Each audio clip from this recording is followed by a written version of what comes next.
চাঁদপুরের ইলিশ খিচুড়ি 775 এক পিস ইলিশ দিয়ে, একটা বেগুন দিয়ে আর সালাদ বলতে যা বললে তাই আর কি। এত দাম বাপরে বাপ, মনে হচ্ছে সোনা দিয়ে বানাইছে সব। একটা ফান্টা দেন আর একটা স্প্রাইট দেন। একটা বিষয় আপনাদের সাথে একটু পরিচয় করে নিই। আমরা আসলে বেশ কয়েকদিন আগে এখানে খেতে গিয়েছিলাম এবং এখানে কম্বো মিলটা কেনার কারণে আমাদের মিলের সাথে একটা ড্রিঙ্কস ফ্রি ছিল। তো আমরা নিয়েছিলাম হচ্ছে ফান্টা আর একটা হচ্ছে স্প্রাইট, এবং এটা আমাদেরকে সার্ভ করা হয়েছিল হচ্ছে কোকা কোলার কাপের মধ্যে করে। তবে পরবর্তীতে জানতে পারি যে এই দুটি ড্রিঙ্কসের সাথে ওই অপশক্তি দেশের সম্পৃক্ততা আছে, এবং আমি এরপর থেকে সব ধরনের ড্রিঙ্কস এবং যে কোনো কিছু কেনার আগে একটু সাবধান থাকবো, এবং যদি মনে হয় ওই অপশক্তির কোনো সম্পৃক্ততা আছে অবশ্যই সেই জিনিস কেনা এবং সেটা ব্যবহার করা থেকে বিরত থাকবো। আমরা কোনোভাবেই এই অপশক্তিকে সাপোর্ট তো দূরের কথা পছন্দও করি না। আসসালামু আলাইকুম, আশা করছি সবাই অনেক ভালো আছেন। আমরাও বেশ ভালো আছি। আজকে হচ্ছে আমাদের উত্তরা এয়ারপোর্টের পাশে একটা নতুন শপিং মল হয়েছে যেটাকে বলা হচ্ছে সেন্টার পয়েন্ট। আর এই জায়গাটায় ভেতরে বেশ বড়সড় একটা ফুড কোর্টও নাকি হয়েছে এবং বেশ জমজমাট, এবং ঈদের ভেতরে এখানে একটা সিনেপ্লেক্সের শাখা উদ্বোধন হয়েছে। তো মানুষজন এখন যারা উত্তরায় আছেন তারা সিনেমা দেখতে মিরপুর অথবা মহাখালী না গিয়ে এখানেই দেখতে পাচ্ছেন। তা আমরা আজকে যাচ্ছি আপনার সেন্টার পয়েন্টের স্পেশালি ফুড কোর্টটা একটু এক্সপ্লোর করার জন্য, যে ওইখানে কী ধরনের খাবার দাবার পাওয়া যাচ্ছে, কস্টই বা কেমন, আর খাবারের মান কেমন। তার সাথে যেহেতু আমরা ওখানে যাচ্ছি, আমরা ঈদের দ্বিতীয় দিনে দেখেছিলাম হচ্ছে বরবাদ, ওটা টিকিট পেয়েছিলাম। দাগি সিনেমাটা দেখা বাদ ছিল, যেহেতু দুটোই আমাদের দেশি সিনেমা, এবং লোকমুখে শুনছি যে দাগি সিনেমাটাও বেশ ভালো হয়েছে। বরবাদ তো আমি নিজেই দেখেছি, যেটা বেশ ভালো ছিল।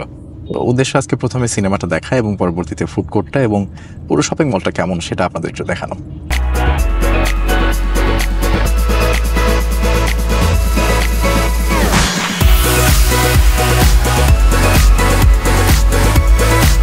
তো আমরা তো সেন্টার পয়েন্টের ভেতরে ঢুকলাম, আর এখানে এরিয়াটা তো বড়ই, আর ভেতরে আসলে অনেকগুলোর কাজ এখনও চলছে, মানে সবগুলো দোকান এখনও হয়নি। আর সিনেপ্লেক্সটা করছে হচ্ছে লেভেল 5-এ, তো আমাকে বলে এখনও মনে হয় খুলে নেই। শো হচ্ছে 11টা 10-এ, প্রবাবলি এখনও খুলে নেই। জাস্ট আমরা একটু আগাই শপিং মলটা ঘুরে দেখি। বেসিক্যালি এখানে আসার পর 10টা বাজে তো মাত্র, সিনেপ্লেক্স তো অন হয়ই নাই। এখানকার যে শেফস টেবিল আছে, ফুড কর্নারটা আছে, এদের কয়েকটা দোকান ওপেন আছে আর বেশিরভাগই এখন ওপেন হয়নি। তো আমরা যেটা এখন ডিসাইড করলাম, প্রথমে ভাবছিলাম যে কিছু একটা হালকা খেয়ে নিব, বাট এখন মনে হচ্ছে যে এখন না খেয়ে মুভিটা দেখে বের হইলে এখানে রেস্টুরেন্ট বাকিগুলো যেগুলো আছে এটা ওপেন হবে। তো মুভি আসলে দেখলাম, এখন এক কথায় মুভি রিভিউ হচ্ছে যে বেশ বোর হয়েছি কিছু কিছু জায়গায়। মুভি খারাপ না, অ্যাক্টিং অভিনয়ের দিক থেকে বেশ ভালো, মেকিংটা খারাপ হয় না, কিন্তু মানে গল্পটা এত বেশি টানা হয়েছে। স্ক্রিন প্লেটা আমার কাছে মনে হয়েছে যে বেশ দুর্বল ছিল, আরও ফার্স্ট হইলে বা একটু গল্পে আরও একটু কিছু থাকতে পারতো। মানে শুধু নিঃস্ব আর তমা মির্জার অভিনয়ে যারা ফ্যান তারা দেখতে পারেন, ভালো লাগবে। বাট অনেক সময় হয়েছে যে আমি বোর হয়ে যাচ্ছিলাম, মানে কেন শেষ হচ্ছে না এরকম একটা ব্যাপার চলে আসছিল। ওই উত্তেজনাটা সিনেমা দেখার সময় যে উত্তেজনাটা পাওয়া দরকার সেরকম ছিল না। যাই হোক, আমরা এখন শেফস টেবিলের ভেতরে আছি। চলো এখন ঘুরে ঘুরে দেখি আসলে এখানে কী কী আছে আর খাওয়া যাবে কি। স্পাইসেস ওক ওয়ে, তবে জায়গাটা অনেক বড় নিয়ে করছে, মানে পুরো এই ফ্লোরটা শুধু শেফস টেবিলের সব কিছুই রয়েছে। আর এর এক্সিট হয়েছে আমাদের উপরের ফ্লোর দিয়ে। টেস্ট অফ লঙ্কা, এটা কি কাবাব অ্যান্ড কারিস। আসলে আমরা টেস্ট অফ লঙ্কাতে কি আছে দেখে আসি। আমাদের সেট মেনু আছে অনেকগুলা, buttery prawns, mix vegetable, devil chicken, beef, মানে চিকেন অথবা বিফ দিবে, চিকেন উইংস, ফ্রাইড রাইস।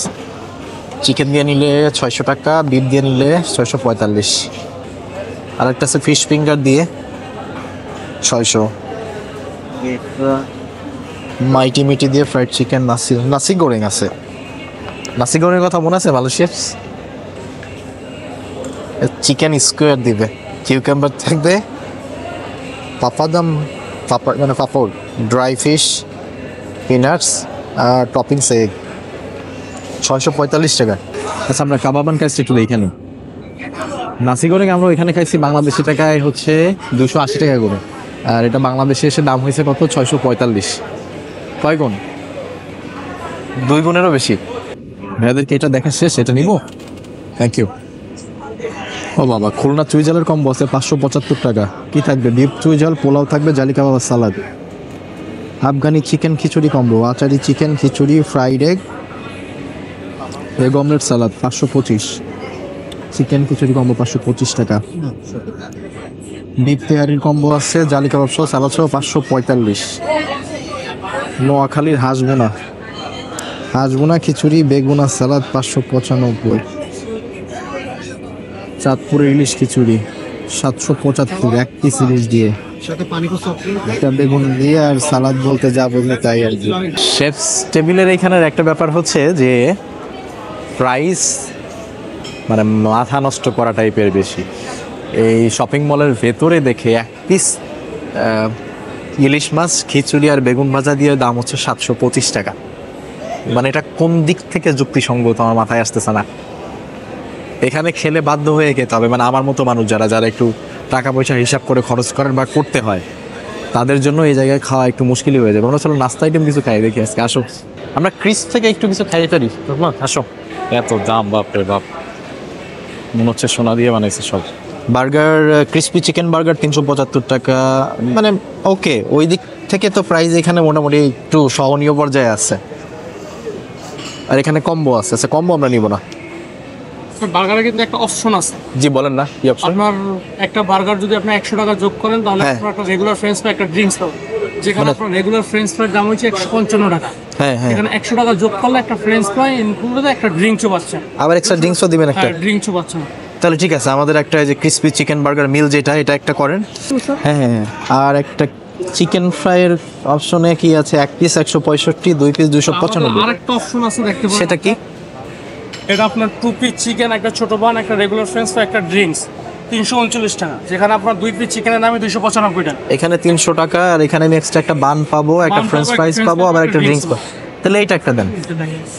মোটামুটি আমার কাছে মনে হয়েছে আমি এতক্ষণ এই সব জায়গায় যে ঘুরছি না, তো ওইখানে এইখানকার দামটা বাইরে যেরকম আমরা ফ্রেঞ্চ ফ্রাই বা বার্গার খাই ওই টাইপের দামে এইখানে আছে। বাকি যে কয়েক জায়গায় আমরা গেছি বাইরে ওই খাবারটা তার অর্ধেকেরও কম দামে পাওয়া যায়, বাট এইখানে তা এমন না যে রাস্তার পাশে অন্যান্য রেস্টুরেন্টেই বিক্রি করে যে দামে, তার থেকেও প্রায় 2 গুণ দামে বিক্রি করতেছে। হ্যাঁ হ্যাঁ, বলেন না কত আছে? 859 টাকা। ক্যাশ দিব না কার্ড দিব? কার্ড দিই, ক্যাশ শেষের দিকে। এটা থেকে দিন। শেফস টেবিল এই আসলে একটা হচ্ছে উত্তরায় আর হচ্ছে এয়ারপোর্টের পাশে হওয়াতে আই থিঙ্ক এই শপিং মলের সব কিছু একটু এক্সপেন্সিভ টাইপেরই হবে। আর এখানে যে শেফস টেবিলটা আছে এখানে অনেকগুলো রেস্টুরেন্ট রয়েছে, আমি কয়েকটাতে গেলামও যেটাগুলো দেখেছেন, বাট আমি দাম নিয়ে আসলেই অনেক বেশি কনসার্ন। ঠিক আছে, এটাও আমি অ্যাকসেপ্ট করতে পারি যে দামটা 50 টাকা 100 টাকা বেশি, কিন্তু ওইটা কিভাবে হয় যে একটা খিচুড়ির প্যাকেজের দাম 700 টাকা 600 টাকা? কিভাবে এটা আসলে? এমনও না যে সেটা 2 জনের জন্য সার্ভিং, একজনের জন্য সার্ভিং, আর কম্বোতে ওই সালাদ আর পানি ছাড়া আর কিছু এক্সট্রা ছিলও না। তো এই দামটা আসলে একটু কেমন যেন যুক্তিযুক্ত হয় না আমার মতে। শুধু নির্দিষ্ট কিছু লোকের জন্য যদি ওনারা টার্গেট করে বানায় তাহলে ওকে, বাট আমাদের মতো সর্বসাধারণের জন্য এই জায়গাটা সহনীয় পর্যায়ে নাই, 2-1টা দোকান ছাড়া। হয়তো খুঁজলে এরকম আরও 2-1টা দোকান পাওয়া যাবে। তবে আমার একটা কমপ্লেন সবসময় থাকবে, উত্তরায় আসলে কি হয়? উত্তরায় কি কোনো বর্ডার আছে যেখানে ঢুকতে গেলে এক্সট্রা চাঁদা দিতে হয়, এক্সট্রা ট্যাক্স দিতে হয়, যার কারণে এখানে আসার সাথেই দাম বেড়ে যাবে? কেন এটা আমার আজীবনের একটা কোশ্চেন থেকে যাবে। তো এই যে আমাদের খাবার দাবার পরিমাণ কিন্তু বেশ ভালোই, আর চিকেনের সাইজও অনেক বড় বড়। আমার কাছে মনে হয়েছে এটা খারাপ না, ভালো পরিমাণেই আছে। দেখো এই যে ফ্রেঞ্চ ফ্রাই দিছে, আর এটা হচ্ছে 2 পিস চিকেন কিন্তু বেশ ভালো। এখানে দেখো চিকেনের সাথে ফ্রেঞ্চ ফ্রাই অনেক, আর এই যে তোমার স্পেশাল বার্গার, এই যে বার্গারের সাইজটা কিন্তু বেশ বড়। তো আমি আসলে এই খাবারগুলো সচরাচর অতটা খাই না, কমই খাই। তো আজকে যেহেতু তন্নি অনেক পছন্দ করে তো, আর বাকিগুলো দাম এসেছিল, এই জন্য আমার এগুলো অর্ডার করা। আসেন দেখি বার্গারটা তো এই যে ভেতরে কিন্তু চিজ দিছে তোমার, আর মাঝখানে বেশ বড় সড়ো একটা চিকেন দেয়া আছে, ক্রিসপি চিকেন। ঠিক আছে, ভালোই লাগতেছে। চিকেন বার্গারটা একটু খাই দেখি আমি জাস্ট অল্প একটু খাবো।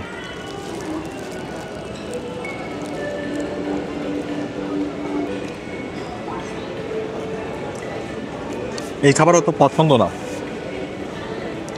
কিন্তু এই বার্গারের স্বাদটা ভালো, সিম্পল করে বানাইছে বাট বেস্ট টেস্টি। আমি আর একটা বাইট নেই, তারপর তুমি খাই পেলে। বার্গারটা নিয়ে কোনো মধ্যে ঠকি নেই, বার্গারের স্বাদ আমার কাছে খুব ভালোই লাগছে। ভেতরে চিকেনটা একদম ফ্রেশ মনে হচ্ছে, ক্রিস্পি একটা চিকেন। আর চিজটা দেওয়া আছে, আর চিজটা ওনারা এমনভাবে দিচ্ছে চিজটা একদম গোলে বেয়ে পড়তেছে না। চিজটা দেখতে পারবেন যে চিজটা আছে, দেখেন ভেতরে এই চিকেনটা একদম ফ্রেশ, আর এই যে পাশ দিয়ে চিজ এইভাবে চিজটা একদম গলে যায়নি, আছে লাস্ট মোমেন্টে চিজটা অ্যাড করে দিচ্ছে আই থিঙ্ক। তো এটার কারণে চিজটা আপনি মুখে ফিল করতে পারবেন যে চিজটা আছে। আর এটা গলে গেলে হয়তো কি মনে হতো সসের মতো একসাথে মিশে গেছে। আমার কাছে বেশ ভালো লাগছে। সাইজ দেখছেন চিকেন ফ্রাইড, বেশ বড় সড়ো দুটো সাইজ দিচ্ছে চিকেনের, দুইটাই বেস্টের পিস দিচ্ছে আমাদেরকে। দেখা যাক চিকেনটা কেমন।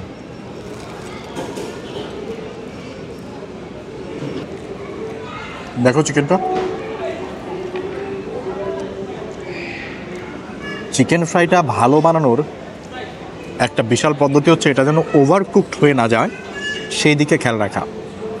তাহলে ওভারকুক না হলে ভেতরে যে জুসি ভাবটা এটা থেকে যায়, আর উপরের যে তারা ক্রিস্পি যে একটা, এটাকে কী বলে আমি তো আসলে জানিও না, এই খাবারগুলো কম খাওয়া হয়, যেটাই ক্রিস্পি বানানোর জন্য যে ব্রেড ক্রাম্ব বা যেটাই দিছে,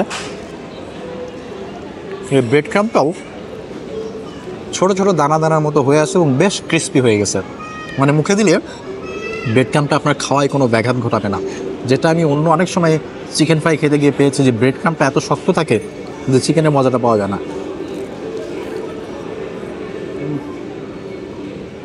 আমি কোনো কিছুর সাথে তুলনায় যাচ্ছি না, তবে এটা ট্রু, এদের বার্গার প্লাস চিকেন ফ্রাই দুটোই আমার কাছে ভালো লাগছে। ওনাদের কম্বোর প্রাইসগুলোই সবচেয়ে কম এই পুরো ফুড কোর্টের ভেতরে আমি পেয়েছি খুঁজে। খাবারের দিক থেকে ক্রিস্পের জন্য থামস আপ। এদের একটা জিনিসই আমি, যদি আমাকে বলে যে কোন জিনিসটা আর একটু ভালো করা যায়, একটু অ্যাড অন করতে পারতো, সেটা হচ্ছে এই ফ্রেঞ্চ ফ্রাইয়ের সাথে কোনো মশলা, হালকা কোনো মশলা যদি দিত তাহলে এটা খেতে অনেক বেশ ভালো লাগতো। অনেক জায়গায় কিন্তু দেয়। আমি এখানে যদি কোনো কাজে আসি, সিনেমা দেখতে আসি, শপিং করতে আসি, তখন যদি আমার মনে হয় যে এখান থেকে একটু খাওয়া দাওয়া করে যাওয়া যাক, ওই টাইপের সিচুয়েশনে আমি এখানে আসতে পারি। আর যদি তারা শুধুমাত্র খাবারের টানে মানুষজনকে এখানে আনতে চায় তাহলে অবশ্যই তাদেরকে দামের দিকে আর একটু নজর দিতে হবে। সব দোকান না, তবে বেশিরভাগ দোকানে এইটা একটু নজর দেওয়া উচিত। উত্তরার সেন্টার পয়েন্ট শপিং মল থেকে আজকের মতো বিদায় নিচ্ছি। আমাদের এক্সপিরিয়েন্স খুব একটা খারাপ ছিল না, অবশ্য আপনাদেরকে তো বললাম এখানে দাম আসলে কেমন, ওইটা বাদ দিলে খুবই টিপটপ সুন্দর একটা জায়গায় তৈরি করেছে। আই থিঙ্ক এখানে সব কিছু ওপেন হলে আরও জমজমাট হবে এবং উত্তরার মানুষজনদের জন্য বেশ কাজের একটা জায়গা হতে পারে যদি প্রাইসগুলো একটু ঠিকঠাক রাখে। ভিডিওটা এই পর্যন্ত দেখার জন্য অসংখ্য ধন্যবাদ। সবাই ভালো থাকবেন। আল্লাহ হাফেজ, সালামু আলাইকুম।